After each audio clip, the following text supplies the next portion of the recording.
Alors, bonjour à tous et à tous. Je suis Michel Haba, le chargé à la communication au sein de l'association Lightemp. Aujourd'hui, c'est un vrai plaisir de partager avec vous des histoires inspirantes, des parcours exceptionnels et aussi des voix qui méritent d'être entendues. Alors, aujourd'hui, nous sommes avec monsieur Adam Moussa Hassan. Alors, Adam, bonjour. Bonjour. Alors, monsieur Adam, déjà, merci d'avoir accepté notre invitation. Ça fait vraiment plaisir. C'est aussi un plaisir pour moi. Voilà. Sans beaucoup trop tarder, je vais aller directement dans le but du sujet. Alors, monsieur Adam, comment est-ce que vous pouvez vous présenter à nos spectateurs qui ne vous connaissent pas? D'accord, ok. Merci beaucoup pour l'opportunité que l'émission AITMP Chronique me donne. Moi, c'est Adam Moussa Hassan. Je suis étudiant en 3e année de pharmacie ici à la faculté de médecine dentaire et pharmacie de Fès. De nationalité tchadienne, je suis par ailleurs le président actuel de l'association des étudiants étrangers en médecine et pharmacie AITMP de Fès. Alors, monsieur le président donc. Ouais. Ça fait vraiment plaisir. D'accord. Vous êtes étudiant en 3e année de pharmacie de nationalité tchadienne. Alors, j'ai juste une question. Parce qu'il faut comprendre que nous finissons le secondaire, on a beaucoup de choix qui s'offrent à nous, surtout après avoir fait le baccalauréat. Ce qui me rend un peu curieux, pourquoi vous avez spécifiquement choisi la pharmacie, pas la médecine ou autre filière? Moi, je peux dire que je suis tombé au sein de la pharmacie par accident, comme les gens ont l'habitude de le dire. De base, c'était pas ma vocation de faire la pharmacie. Voilà, comme vous le savez, avec les bourses et autres, c'est un peu compliqué. On ne peut pas faire tout ce dont on a besoin. Mais quand même, c'est par accident. Et maintenant, en tout cas, l'amour s'est développé. La passion de cette belle filière s'est développée en moi. Et voilà, c'est comme si rien n'était. Ça a été un plaisir. J'apprécie beaucoup ce que j'apprends aujourd'hui et ce que je veux faire dans très bientôt, Inch'Allah. C'est une très belle filière. Ah, d'accord, d'accord. La pharmacie, vous êtes tombé dessus et finalement vous avez aimé et tout ce qui va avec. Ah, super. Il faut savoir que monsieur Adam, aujourd'hui président, c'est une personne assez engagée côté éducation, je veux dire, les études et aussi côté vie associative. Et ça donne beaucoup de déclics parce que c'est pas facile de retrouver des personnes comme ça. Maintenant, ce qui me rend un peu curieux parce qu'il faut comprendre, avant d'arriver là, au début, voilà, sur comment vous avez rencontré des problèmes et tout ce qui va avec. Mais moi, je ne vais pas essayer d'aller vers ces problèmes. Lors de votre arrivée, pendant vos premiers mois, 2 premiers mois, 3 premiers mois, quelles ont été les peurs auxquelles vous avez fait face? Moi, comme je vous ai dit, je suis tombé par accident. J'ai passé mes 2-3 premiers mois avec beaucoup de flou, de va-et-vient entre Rabat et Fès. Pourquoi? Parce que je voulais changer ma filière. Je suis aujourd'hui à Rabat, demain à Fès, à l'AMCI, tout cela. Donc j'avais vécu un premier pas très difficile. J'avais même eu l'envie de retourner chez moi, mais très malheureusement en tant qu'homme. Voilà, on a étudié tous les paramètres et on s'est adapté. Mais quand même, ça n'a pas été facile pour un débit qui n'est pas du tout ordinaire et surtout quand on a affaire à quelque chose qu'on n'a pas choisi et qu'on n'aimerait pas faire au début. Ça a été difficile. Non. Déjà, juste une question rapide. Est-ce que vous avez eu peur des examens? Non, les examens, je ne pense pas, puisque j'ai eu à aussi faire des examens dans les années antérieures, donc pas totalement peur. D'accord, d'accord. On va continuer avec les questions rapides. Voilà. Au sein de notre faculté, nous avons plusieurs formes d'examens. Alors, vous aimez les QCM ou bien les QR? Moi, je dirais les QCM. Je préfère beaucoup plus les QCM. Et pourquoi? Voilà, parce qu'en matière de révision, ça ne nécessite pas beaucoup plus de sacrifices. Et aussi, c'est un peu plus facile d'avoir un repère quant aux réponses. D'accord, d'accord. C'est ça qui va pousser directement ma prochaine question. Parce qu'il faut comprendre aujourd'hui, après avoir quitté dans son pays, venir dans un nouveau système et que le système d'évaluation avec les QCM, QR et tout ce qui va avec, c'est pas assez facile. Il y a beaucoup de différences. Alors, est-ce que vous priorisez les révisions pour la préparation des examens en se basant sur les QCM ou vous préférez réviser les cours? Moi, j'ai l'habitude de voir d'abord les QCM, qu'est-ce qui est demandé, qu'est-ce qui sera demandé, comment est-ce que le prof procède pour avoir une idée sur les formes d'examen et je vais essayer de m'appuyer de ce type d'examen pour adapter mes révisions. Pour adapter votre révision. Ouais. Ah, d'accord. Alors, il faut savoir qu'il y a beaucoup d'étudiants actuellement, comme déjà c'est QCM, il ne suffit plus aux cours qui ont été donnés. Ils étudient en profondeur les QCM.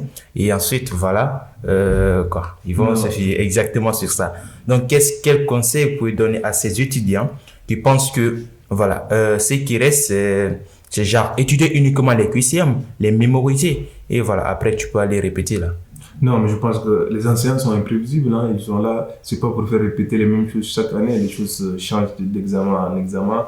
Et on n'est pas du tout sûr que l'enseignant va répéter les mêmes choses. Donc, de préférence, il faut d'abord avoir... Les QCM, c'est juste des repères. Les anciens sujets, il faut juste avoir des repères de ça et tu vas essayer d'adapter tes révisions. Mais si tu dis, tu vas essayer d'ébûcher seulement les QCM, ça sera beaucoup plus difficile pour toi si les profs changent de forme. Et je pense qu'on est là ici pour avoir une formation et ne pas valider les examens.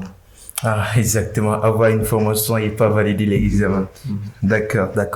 On va pas trop tarder sur le côté académique. Nous allons venir sur le côté la vie associative. Vous êtes à la fac depuis quelle année? Depuis 3 ans actuellement. 3 ans. Ouais, ce qui veut dire que vous êtes venu en 2020. Je suis venu en 2021-22. 21-22. Ouais. Très bien. Vous êtes venu à la fac en 2021-22. Nouveau étudiant comme tous les autres et au bout de seulement 3 années, voilà aujourd'hui président de l'association des étudiants internationaux. D'ailleurs, j'aimerais vous demander quels ont été les escaliers que vous avez surmontés, je veux dire. Est-ce que vous avez eu à avoir des postes préalables au sein de l'ATEM jusqu'à venir au président ou bien vous étiez un membre ordinaire, après vous avez braqué directement président? D'accord. Au fait, moi, mes débuts ont été un peu, je voudrais dire, de manière hasardeuse. Je me promenais à la fac avec un ancien dont je salue le passage, Ahmad Assil. On s'est rencontrés avec... Entre-temps, le président Adrien, il était sur le point de clore son mandat. On s'est rencontrés au sein de la fac. Il dit voilà, ça c'est mon bleu, comme on a l'habitude de le dire. Et j'aimerais qu'il travaille avec toi au sein de son bureau, comme au sein du prochain bureau. Et il lui a fait savoir que voilà, c'est un nouveau étudiant. Pour ne pas lui surcharger, il faut qu'il occupe un petit poste. Ils m'ont suggéré d'occuper le poste de commissaire aux comptes. Donc j'ai commencé d'abord en tant que commissaire aux comptes avec Anayatullah comme présidente. Je la salue aussi du passage. J'ai aussi beaucoup appris auprès d'elle. C'est là où tout a commencé au sein de l'AETM. Et l'année prochaine, voilà, j'ai eu aussi l'envie de continuer. J'ai été secrétaire général de l'AETMP durant ma 2e année. Et voilà, cette année, je me suis dit, voilà, pourquoi pas clore avec le plus haut poste en tant que président et amener ma contribution d'une manière plus grandiose. C'est ça mes parcours au sein de l'AETMP. Alors, ça, c'est une ambition. Ouais. Venir commissaire au compte, secrétaire et voilà, président. Ouais. Alors, ça fait vraiment plaisir. En plus, vu votre engagement au sein de l'AETMP, je voulais savoir aussi également les autres spectateurs. Est-ce que vous avez d'autres engagements dans d'autres associations ou bien c'est uniquement l'AETMP? Au fait, entre-temps, j'avais d'autres engagements. Surtout ma première année, j'étais ici commissaire au compte de l'AETMP et j'étais aussi le chargé de la communication de ma communauté. L'année passée, j'étais ici secrétaire général de l'AETMP et aussi chargé à la communication de tous les Tchadiens au Maroc. Mais cette année, comme vous le savez, voilà, être comme président et avoir encore un autre poste, on est en train de mettre un peu en jeu les études. Pourquoi? Parce que c'est pas du tout facile de combiner la vie associative et les études. Mais quand même, je ne suis pas dans beaucoup d'associations, mais je suis le vice-président d'une commission appelée Commission Sciences et Technologies du club Mansa ici au Maroc. Donc ça, c'est ce que je suis en train de suivre en parallèle avec mon poste au sein de l'AETMP. Wow, là, ça fait plaisir. Et déjà, ça montre un bon engagement de là à là, voilà. Il faut comprendre qu'aujourd'hui, beaucoup de personnes apprécient, d'ailleurs moi aussi, Et nous apprécions beaucoup la manière dont vous êtes à l'aise avec la parole, surtout en période de modération. C'est très magnifique, donnez vraiment un spectacle. Et aussi votre leadership, façon dont vous entretenez vos rapports avec les gens et tout ce qui va avec. Je voulais juste savoir, est-ce que le fait que vous êtes engagé dans les associations et tout ce qui va avec, est-ce que cela a eu un impact dans le développement de ces différentes qualités-là? D'accord. En fait, tout a commencé avec l'association. Moi, étant au pays, je n'ai jamais modéré. J'étais un nouveau étudiant comme vous ici. On organisait une journée d'intégration. Entre-temps, j'étais nouveau étudiant et j'étais aussi chargé à la communication de ma communauté. Voilà. On organisait la journée à la veille, il y a 2-3 journées de la journée. Il y a mon secrétaire général qui me dit, voilà, tu es chargé à la communication, tu vas essayer d'assurer la modération de la journée d'intégration, qu'on va aussi intégrer mes camarades nouveaux étudiants. Et il m'a dit, en dernier mot, 90% de la réussite de la journée réside en toi. Donc, cela m'a beaucoup forgé et c'est là où tout a commencé. J'ai commencé à faire le monier. Et voilà, dès là, voilà, des opportunités se sont arrivées. Mais quand même, en résumé, c'est la vie associative qui est à l'origine de tout ce dont j'ai appris ici, surtout en matière de leadership, en matière d'art oratoire et aussi de gestion d'une manière générale. D'accord. Là, ça fait plaisir. Ça montre déjà un côté positif de l'engagement associatif. C'est très important. Voilà, ça vient directement, ma prochaine question. Ouais, c'est très compliqué. Tu as des cours à côté, tu as des révisions, des examens qui viennent, ça fait peur, tout ça là. Et aussi vos engagements, surtout en tant que président, c'est pas aussi évident que ça. Alors, comment vous jonglez entre cours, vie associative, vie personnelle? En fait, sincèrement dit, c'est pas du tout facile, hein, surtout quand on est à la tête d'une association. Tout tourne autour de nous, donc c'est pas du tout facile de jongler ces deux choses. Mais quand même, si tu as un programme voilà, adapté, tu gères bien ton temps, je pense que ça sera beaucoup plus facile et c'est pas du tout sorcier. Donc, c'est la gestion du temps. Oui, c'est la gestion du temps. Donc, beaucoup de personnes s'engagent dans les associations, beaucoup de personnes font beaucoup de choses et tout. Moi, j'aimerais savoir, et aussi les spectateurs aujourd'hui, quelle est votre raison personnelle derrière toutes ces activités-là? Ok, derrière toutes ces choses, la première des choses, c'est d'abord l'envie de servir les autres. Surtout quand on gère une association, on fait pas mal des activités qui entrent dans l'épanouissement des étudiants, qui entrent dans leur formation, c'est une bonne chose. Tu vois, c'est une contribution qu'on amène dans la formation de ces étudiants. Et la deuxième des choses, c'est d'abord l'apprentissage. On apprend beaucoup avec l'association. On est appelé à gérer peut-être des ministères, des pays, des grandes institutions. Donc, c'est l'occasion pour nous de se former. L'association est forte. Ce sont ces choses mes raisons principales. Oh, c'est une étape de préparation. Ouais. D'accord, c'est bien noté. Alors, ma prochaine question, c'est pas sur les étudiants hyper ambitieux, parce qu'il y a l'ambition, il y a l'hyper ambition. Tu viens à la fac, il y a beaucoup d'opportunités, il y a beaucoup de mouvements, beaucoup de clubs, tout est intéressant. Voilà, quel est le conseil que vous pouvez donner à cet étudiant qui a du mal à choisir ou bien qui s'engage un peu partout? Ouais, je dirais, il faut essayer, puisque les associations ici, à la fac, on a plus de 15 associations, à part l'association des étudiants étrangers, il y a des associations qui ouvrent dans des domaines très spécifiques. Chaque association a au moins des domaines d'action. Donc, il faut cibler en fonction de tes besoins et de tes préférences. Qu'est-ce que tu veux faire, qu'est-ce que tu veux apprendre. En fonction de ça, tu vas essayer de te rediriger. Mais quand même, je conseille beaucoup les étudiants de s'intéresser surtout aux clubs et associations ici qui sont à la fac. C'est très important. Juste une question personnelle. Avec tous les engagements et tout ce qui va avec, j'aimerais savoir, à partir de 50 ans dans le futur, qu'aimeriez-vous avoir déjà accompli et que les gens en parlent? C'est-à-dire, quelle contribution aimeriez-vous avoir apporté dans la vie du monde? Voilà. D'accord. Moi, nous sommes dans un pays où j'ai développé une petite ambition ici, compte tenu des activités que j'ai assistées grâce à l'AITM, surtout les associations. Un exemple très palpable, l'association Action Urgence. J'aimerais beaucoup diriger une telle association dans mon pays qui va œuvrer dans le cadre des campagnes au profit des personnes en difficulté, gratuitement, comme fait l'association Action Urgence.